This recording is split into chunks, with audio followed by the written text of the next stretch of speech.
Hello everybody, it has been a while, and unfortunately for those who like my content, this is not a wrestling video, as you could tell by the title. I am in between jobs right now, and I basically have had 2 weeks off, like a 2-week vacation, and I have developed a new obsession. And that obsession, based on the title, is not what you think it is. It's not the NBA, it's actually the WNBA. Yeah, I'm obsessed. And while I was watching it, I was like, wow, all these people who always talked about like crap about women's basketball, like all the jokes about like how terrible they are. And I was like, you know what? They're right. These people are mostly bad. They're missing shots left and right, blah, blah, blah, blah, blah. And that kind of made me start thinking, though, well, who am I to say that that's true? I don't even watch NBA. Maybe they miss just as much, but it just seems like they miss less because their games are more like fast-paced and dynamic with the dunking and whatnot. So I decided to, for the last week, do stats. And these stats are up to date to when I am recording today, September 19th, because the Women's League is not officially over. And instead of just watching men's basketball, I decided to spend days putting together charts. So let's get to this first one. We are going to be looking at minutes played and games played. Now, I don't know if you see here over in games played, the men are literally twice as much. I don't know if that's because the women haven't done their playoffs yet, but I don't see how they have 40 more games in the playoffs. 7, 8, yeah. Only 8 more games, yeah. So women's leagues probably just have less because they have less teams. The women's league right now, I believe, only has 12 teams. They're adding another one next year and then another one after that. So look forward to that, I guess. But as you can see, the men's completely blow them out. And the lowest out of the top 40 for the men is 79, which is almost double the top of the women's. So let's look at minutes played, though. Men play way more games, but let's see the minutes played. If you look, the women aren't that far off. They play an average of 3 to 4 minutes less than the men, like the top women players compared to the men. And some of them would be in the top 40 of the men, technically. So the men really only play like 3 to 4 more minutes than the women. And if you look at the women, the top people, Arika, I'm not even going to try to say her last name. I know she's very skilled, but I don't know. 38.6, she's actually higher than the top men. She's played more per game than any man has in the division. Caitlin Clark, 35.8, would be in between De'Aaron Fox and Jason Tatum. And if you're wondering why the colors, my favorite team, the Indiana Fever, some of the players that I like to keep an eye on when I was looking at these stats, I color-coded them. So Caitlin Clark's the yellow, Kelsey Mitchell's the light blue, Aliyah Boston is the light green, Nalissa Smith is the light red, and then there is Lexi Hull is, I believe, light purple, then Katie Lou Samuelson is light orange, and then there's one light gray, and I can't remember her name off the top of my head right now, but she's awesome. Last name starts with a W, Wheeler, I think.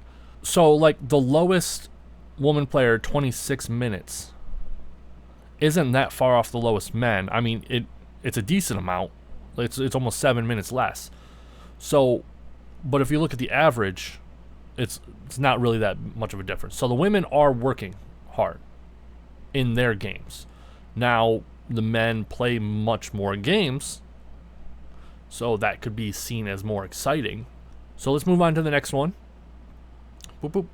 We got free throw percentages and points. So we got free throw percentages, 82.98% for the top 40 men and 49.75% for the top 40 women. Not that far off. It's only like 3. Yeah, it's only like 3% off. So the men, on average, only make 3% more than the women. So Caitlin Clark's second, 90.9. She would be 1, 2, 3, fourth. She'd be fourth in the men league. Arika would be first. Holy cow, she's amazing. Yeah, she's actually is amazing. If you watch the All-Star game versus Team USA, she killed it. I don't watch too many of her games because, like I said, I've primarily just been watching the Indiana Fever. Then you have Kelsey Plum, 87.6. She's another famous one. Caitlin Clark beat one of her records recently, 87.6.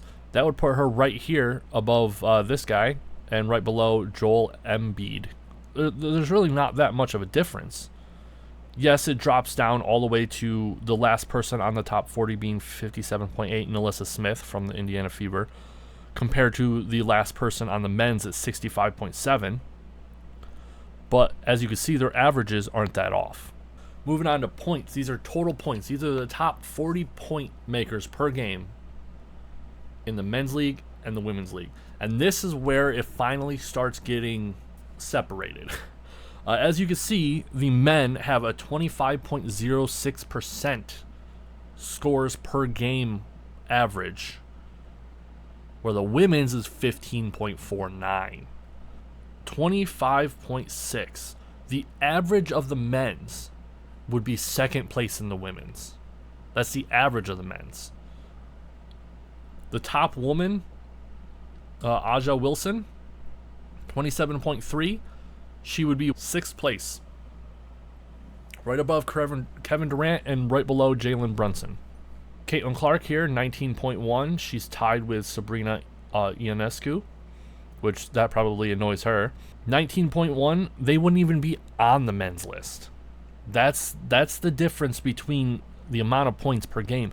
And it's really not that hard to tell when the average women's game ends in the 80s or 90s score-wise. It's rare from the ones that I've watched, and like I said, I've pretty much watched the entire season of the Indiana Fever.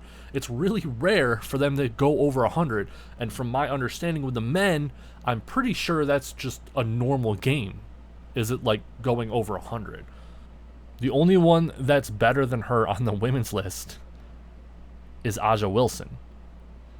And second place, 22.3 by Arika. 22.3, the person that was dominating in all the other fields. Remember those? Remember her? 22.3. That puts her all the way down. She'd be 40th. That's crazy. So, in that aspect, people are right. The women's games are much worse when it comes to points. So far, it's been relatively equal. Like, obviously, there's a drop, but the women aren't that much worse. It's only a little bit. But here, whole 10-point less average. And that could lead to less exciting games, because that means that the pace of the game is not as high. That means that people making their shots are not as high, because we haven't gotten there yet. Moving on to the next one, field goal percentage and 3-point percentage. Now, this is one that I had to look up because I did not know what field goal meant. I know what it means when it comes to football, but I did not know what it means when it comes to basketball. And apparently, field goal percentage means the amount they make it no matter where they're shooting from, whether it be a 2-point or a 3-point. If they are attempting a point, that is a field goal attempt. And as you can see, Caitlin Clark, not even on here. She's not in the top 40 when it comes to field goal percentages. As you can see over here, her 3-point percentage is 34.4 or 34.1. So look at the men's. We got 60.55% field goal percentages and 49.76. So we'll round that up to 50, and this is 60.50 essentially. It says 60.50. So they are 10% lower. The women make 10% less of their shots, just in total per game, than the men. Now, I could see why that would result in all of the jokes and stuff like that, where women are always missing. Because, on average, the top 50 field goal percentages are only making half of their shots on average. Whereas the men, the top 50, are making 60% of their shots. So that is 10% shots that are going in more on the men's side. And I believe that is what's causing the discrepancy before of the points, is that men are just making more of their shots, which does mean that the women are failing at the standards of the men when it comes to making that shot. And if you look, Brittany Griner being the top at 58%, she's made 58% of all of her attempts in points. 58.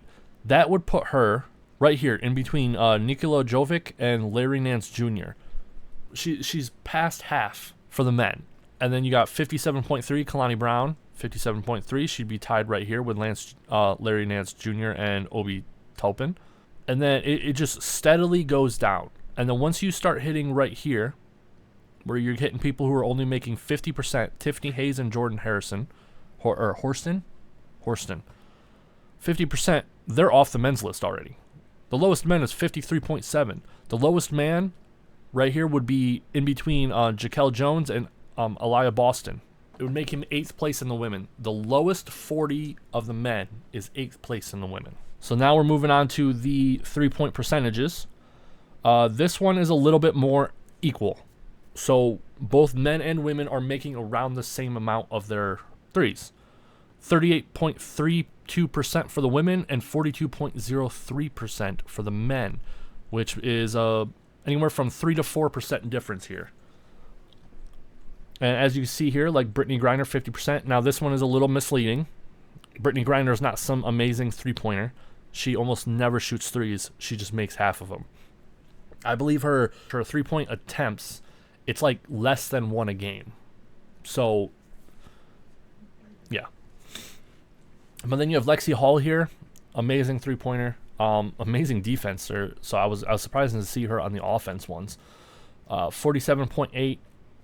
As you can see, Brittany Griner beats the men. All of the men, she would be the top 3-point percentage shooter of both leagues. Again, very misleading. I didn't really look too close into the men, so I don't know if these guys are just as misleading. But if you take the first one, who I know plays some games and shoots a lot, Lexi Hall, 47.8, that would put her second place. Third place, Stephanie Dawson, that would put her third place. You have to go all the way down to 4th place before you start adding men back into the equation. And you see here, Kelsey Mitchell has had an amazing year. She has exploded. She has basically become the rock that Caitlin Clark is, building upon in the Indiana Fever. I was a little surprised to see Caitlin Clark so low here. She makes very little of her 3-points. She wouldn't even be on the men's list. But for a women's game, her 3-pointers are more excitable because of their distance. They compare her to Steph Curry a lot. She's shooting logo threes regularly. As you can see, like Stephen Curry is only 40.8. He's almost at the bottom of his league, and he's considered one of the best 3-point shooters of all time. Maybe put that into consideration. Let's move on. So far, we've kind of bounced back. The women are not as far behind anymore. They really fell flat in the field goal percentage. Well, let's see if they can keep up, the pace. Moving on to assists, we got 6.43 per game for the men and 3.76 for the women. That is quite the drop. I'd even be able to say it's almost half. I want to point that to a combination of the games just being slower and the women not making their shots as much, because as you remember from the field goal percentage, they are not making a lot of their shots. They're making less than 50% on average. So when you do that assist and that person misses, that doesn't count as an assist. And this is assists per game. Caitlin is leading the women's at 8.4, with Alyssa Thomas being 7.9. The only other Indiana person on here, I believe, is the Aaliyah Boston. But if you look at the men's here, number one is 10.9 at Tyrese Halliburton, with Luka at 9.8. Nikola Jovic at 9, James Harden at 8.5, LeBron James at 8.3. Some of the top names. I don't recognize this top person, Tyrese, but I recognize all the other ones that I read out. The top people right here: 9.8, 9, 8.5, 8.3. Caitlin Clark has a better assist per game record than LeBron James, who's considered one of the GOATs of the game. People regularly put him in the conversation of who the GOAT is. So, and remember, this is Caitlin Clark's rookie year. So let's see here, 7.9, that drops second place, decent amount. Then we're dropping. As you can see, the men end at 5. The lowest man would be all the way up here, right under Arika. What I'm seeing here is a common thread amongst the WNBA players is that there are a number of really skilled players, like the top 5 to 10, and then the talent just drops. There's just a bunch of good players mixed in with great players.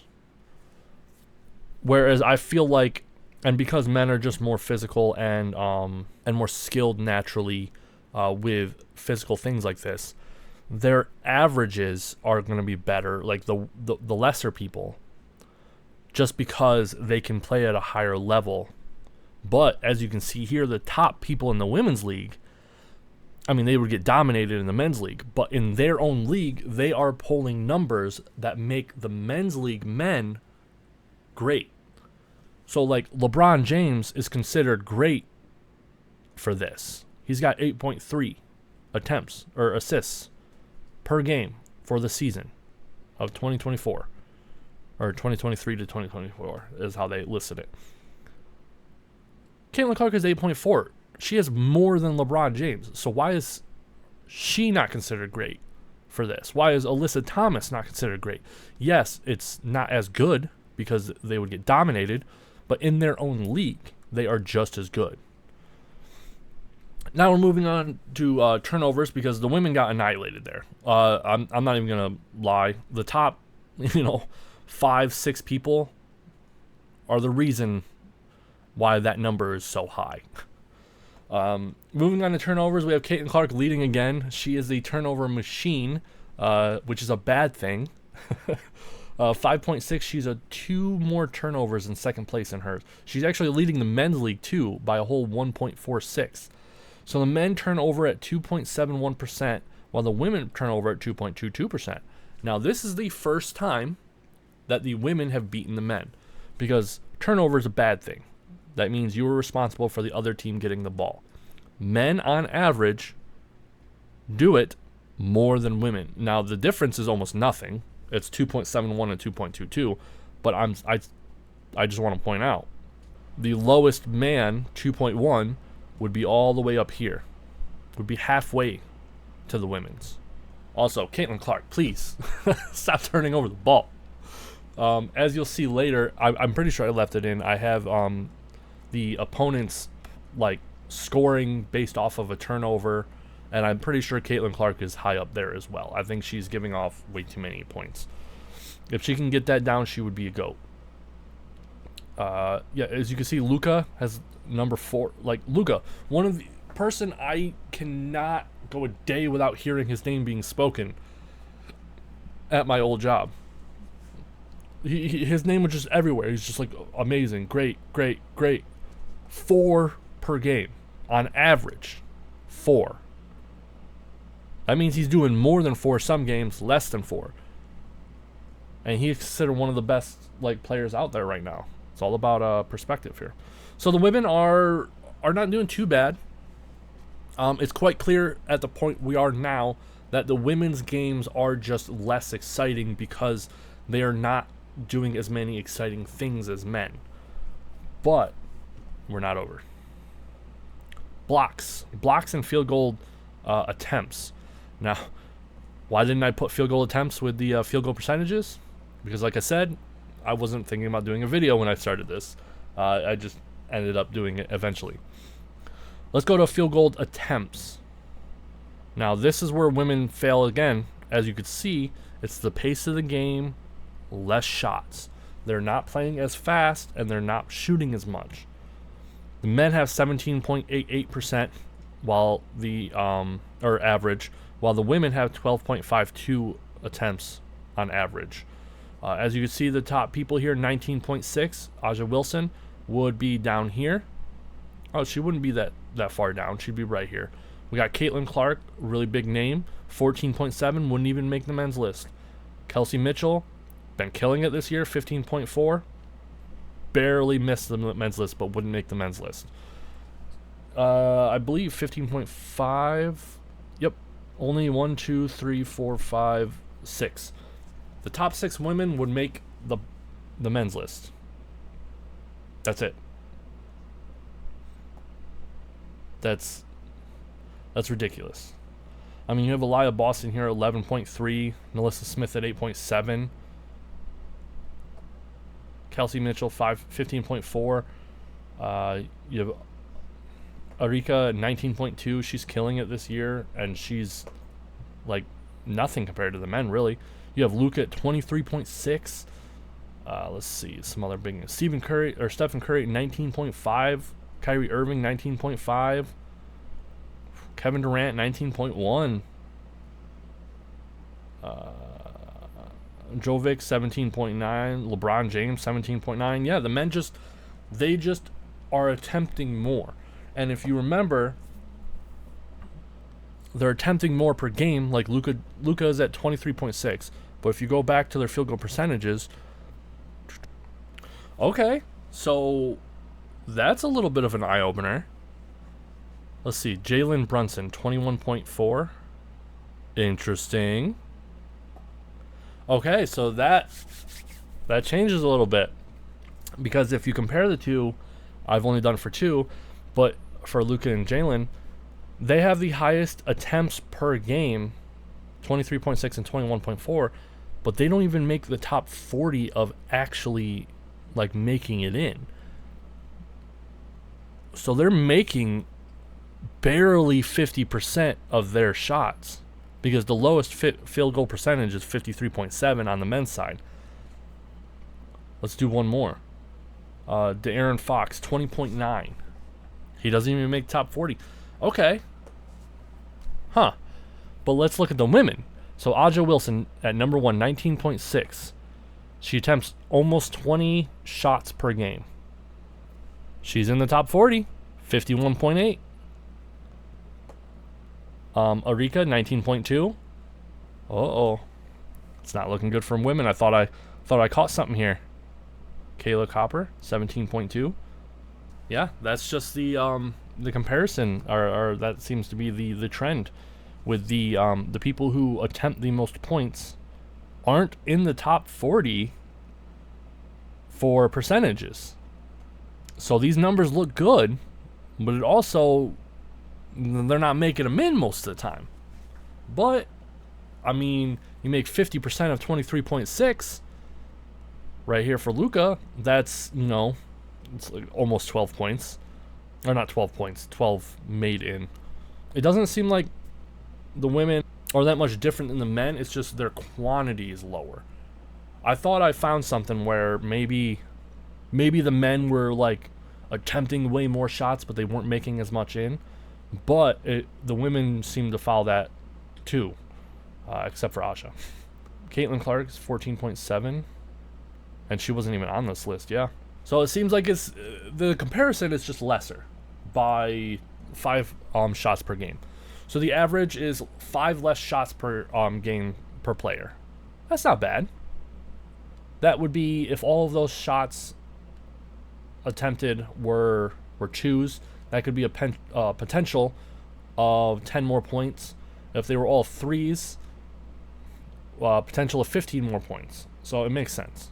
All right, let's move on to some defense here. We got the offensive rebounds and the defensive rebounds. Offensive rebounds, men are at 2.4, where women at 1.64. Not too much of a difference. It could be argued it is enough of a difference to make it less interesting, but that's really only one less on average than the men. I mean, you have Angel Reese here at 5.1. with the second place, Camila Cardosa being 3. Then you got Aliyah Boston here at 2.8, and Alyssa Smith at 1.8, Lexi Hall at 1. The highest woman beats the highest man, but the lowest man, 1.5, would be halfway down the women's list. Again, seems to be the pattern here. Moving on to defensive rebounds, we got men at 6.56 and women at 4.87. There's quite the difference here, almost 2 points, so 2 less defensive rebounds. We have Aja Wilson here and the women for 9.8, with the bottom being 3.2. For the men, it's 12.6 for Anthony Davis, all the way down to the bottom, 4.7. The lowest man would be, again, about halfway, tied with Brittany Griner here. What's interesting to me, though, was that Caitlin Clark was up here. She's actually tied with Alyssa Smith. That's confusing to me. Aliyah Boston up here at 6.2. So, yeah, it's the men are starting higher here, and they're dropping at a lower, slower pace. Because you got the women at 9.8, the bottom is 3.2, so that'd be about 6.6 drop, whereas 12.6 dropped to 4.7, that's 8. So it's a bigger drop. So the top people in the men are the ones making all the exciting plays, and then boom, it drops fast. Whereas the women, they're all about the same. Like, the top people are doing way more, but then once the drop happens, it kind of plateaus. Where the men's is more of like this, where the women's, it kind of seems like it's like this, and then like this. You know what I mean? So on average, it's more exciting, I believe. Based on the stats, it's probably more exciting on average for the women games than it is for the men games. But the men games are a lot more physical and high paced, so these probably would be more exciting. So let's move on to our next one. We got rebounds and steals. So rebounds, we got 9 average for men and a whopping 6.35% for women. So the women are really far down here. They drop over 2.6% around there than men for the rebounds. I mean, you have 13.7 for the top man, but you have 13.1 for the top woman. But again, like I said, her stats are questionable. Unless the men are doing it too. But if you look at Aja Wilson, second place, 11.9, she would be right here. She'd be 1, 2, 3, 4. She'd be 5th place. 5th place for men. And Angel Reese would be 2nd. But as we can see, obviously the women are not doing as good here in this aspect. So moving on to steals, which is almost identical, 1.32 and 1.26. It's, what, 0.4 or 0.06 difference? That's not a lot. You got the top person here, Arika, at 2.1. She's actually beating the men. And then you have the lowest here at 0.8, which obviously wouldn't be here. The lowest is 1.1. The lowest man would be about halfway down the list. So half of the women's list would make the men's list. So in terms of steals, like for these last couple statistics, women have been getting blown away. It's quite clear that the men are just more powerful, more speedy, more making more shots and stuff like that. But the top people in the WNBA were holding their ground. But here it seems pretty much equal. Both sides are doing just as much in terms of steals per game for the last season. Personal fouls and personal foul draws. This one I was just kind of interested to see if maybe one game had more fouls than the other, you know. But as you can see, 3.34 for the men, 2.81 for the women for personal fouls. It's really not that different. You got Cameron Brink here following 4 people per game on average. 4.5 for the men. Cameron Brink would be 4th place here, tied with Brooke Lopez. Angel Reese at 3.5 per game. Then personal fouls drawn. I was a little interested on this to see who was getting fouled the most. And it's obvious, you know, you see Caitlin Clark here at the top. And then you just have like the top people like Aja Wilson, Brianna Stewart, Nafisa Collier. it makes sense that they would be up here because they're the drivers of their team. They're the ones, you know, making the most points and stuff like that for their team. But Caitlin Clark's not the person making the most points for her team.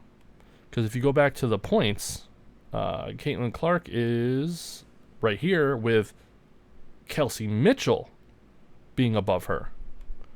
Not by a lot. It's only 0.3, but or 0.2 more. But so Kelsey Mitchell being 0.2% more points per game than Caitlin Clark is all the way down here at 2.7. Caitlin Clark, 4.5. I'm not saying that there's like a, you know, a bounty out on Caitlin Clark or anything, but it does seem kind of crazy. I mean, there's that one statistic that 17% of all flagrant fouls this year were on Caitlin Clark, and 80% of them were done by the Chicago, I want to say their name was the Skies, the team Angel Reese is on. Men draw at least one more foul than women, which makes sense because there were almost one more personal fouls per game than women. So that correlates perfectly. The top people here, 9, 8.4. The top woman 6 would be all the way down here. So yeah, they just, like, Luka gets 6.5 per game. They're just trying to stop him. Jovic 6.7, Kevin Durant 6.8. It makes sense, yeah. So there's really no difference there. There's the same amount of there's basically the same amount of, you know, fouls on the top players relative to like how fast-paced their games are and whatnot. Now the last statistics is the opponent's points off of turnover and points off of turnover. This one I was a little curious about because Caitlin Clark has a reputation of doing a lot of turnovers, and I wanted to see if maybe, yes, she's turning over a lot, but maybe she's not giving them a lot of points, and this blew up in my face because she is third place at 15. She basically gives away at least 15 points on average per game from her turnovers. If you go back to her assists, she's got about 8.4 assists per game on average. So so she's making her team through assists on average anywhere from 16 to 24 points. But she's giving the other team 15 points on average per game. So all of her assists are kind of just making up for the amount of points she's giving to the other team. That's kind of crazy to think about. Then you have Kelsey Mitchell up here at 13.8. Arika at 17. So look, you remember Arika has been dominating these lists for the women. Dominating them. 17, highest. She has 2 more turnovers per game, or two more points to the opponents per game from her turnovers. So it's clear that it's just the top players. But then you got to think, where's Aja Wilson? You've seen her in the top of a lot of these lists. Aja Wilson, I don't even think she's on this list. Yeah, I don't think she is. You got Kelsey Plum, who's real. Oh, Aja Wilson right here. Aja Wilson, Kelsey Plum, they're all at the bottom. So it's not like if you're a top player, it's expected to have these many turnovers, because these two have, or Aja Wilson right here has been dominating these lists, just like Arika, but she has 7 points less on average points per game given to the opponents from her turnovers. And as you can see, there are 3 Indiana Fever people on here: Caitlin Clark, Kelsey Mitchell, and Nalissa Smith. If you look at the men, the highest is Kevin Durant at 14.2. He would be 4th place. So the women do give away more points at the top, but the men plateau. So the top 40 are giving out way more points. Like the lowest man, 11.4, would be halfway down the list for the women's. So this is one of the ones where you want the lower number, and the women actually beat the men. And then our last statistic here that I decided to keep track of was points off of turnover. Now this is how many points someone gets per game on average from turnovers. Caitlin Clark and Kelsey Mitchell being the only Indiana Fever on here at 3.4 and 3.2. But if you look at the averages, 3.60 and 3.06, so it's pretty much, it's less than 1 point difference. It's exactly 50.54%, or 54 points per game difference. So it's pretty much the same. So the successing, or the amount of points that the men get from turnovers are pretty much the exact amount of points that the women get from turnovers. So in that aspect of that, like, oh, they stole the ball, or oh, they turned over and then got a point, that's the same. So that level of excitement is pretty much equal for the men and the women. It's just all of the other categories where it means a lot. Arika really, really benefits from those. So does Aja Wilson, Copper right here, some big names. They really benefit from them. These two are the only one that really get some points from turnovers. So there's the comparisons. The women are obviously inferior in almost every single way. The only times that they actually beat the men were things that just weren't as exciting. It could be argued that having less fouls is more exciting because it stops the game and stuff. But what do fouls usually lead to? Free throws, throws that sometimes lead to steals and stuff like that. So that's setting up more excitement than just having less fouls.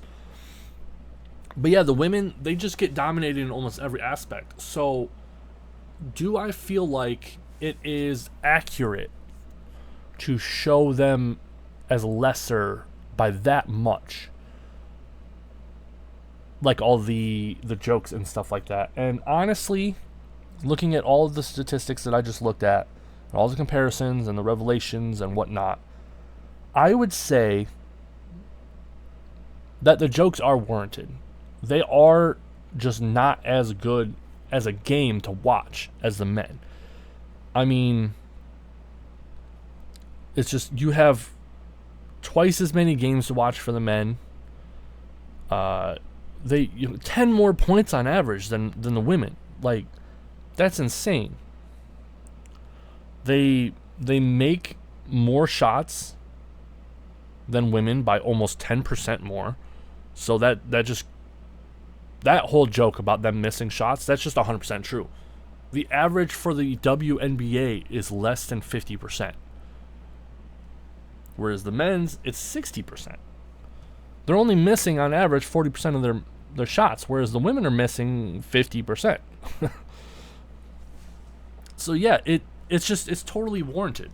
The best women players would be on the men's list. Not if they actually played in the men's list. If they played in the men's league, they would just be a zero. They'd be at the bottom every single time. But if you just look at a comparison of just their leagues, the top women are like just as exciting and good as the top men. It's just, I think it's a lot like with wrestling. They struggle because their top card is so good that the rest of their card just sucks. And no one wants to sit through 4 or 5 matches of people who are just okay to see that one match where you have the actual good people in it. And I think that is the problem that the women have where the men do not. The men, their top 40 are all pretty good. Once you start getting to the bottom of the 40, it really drops off in a lot of these aspects. But the bottom men are better than a lot of the women, not just the bottom women. Like a lot of the women. Like, how many times did I say in this video that the bottom man would be about halfway down the woman's list? That means that just in the top 40 of women, the 40th place man would be like 20th place. Me, I've never even watched a WNBA game before, like last week. But now I've watched probably, I want to say, well over 20 at this point now. So, and I enjoyed it. Like, me personally, I enjoyed watching most of those games. I found that they had a lot of really cool highlighted moments and stuff. It makes me wonder how much I would enjoy the men's league, just based on the stats alone. Who knows? Maybe this whole video was pointless. Maybe maybe there was no reason for this video to exist in the first place. But as you all know, I like making videos based on my current obsession, and my current obsession is WNBA. So why do you guys think the women, do you think it was deserved up until now, and that maybe Caitlin Clark has shown some light on some of these other really good players now that more people are watching? Or do you think that it was undeserved up until now? I believe it was deserved up until now. Just based on these numbers, it is clear, even now, that the men's league is 100% more interesting than the women's league. I don't think it's by as much as the jokes make it out to be. The jokes make it out to be like they're missing like 50% of their layups, which I guess technically they are. So yeah, let me know. I doubt anyone even watched this video. It's gonna be long on a subject that no one probably even cares about, but I do. So thank you for watching. God bless. Bye.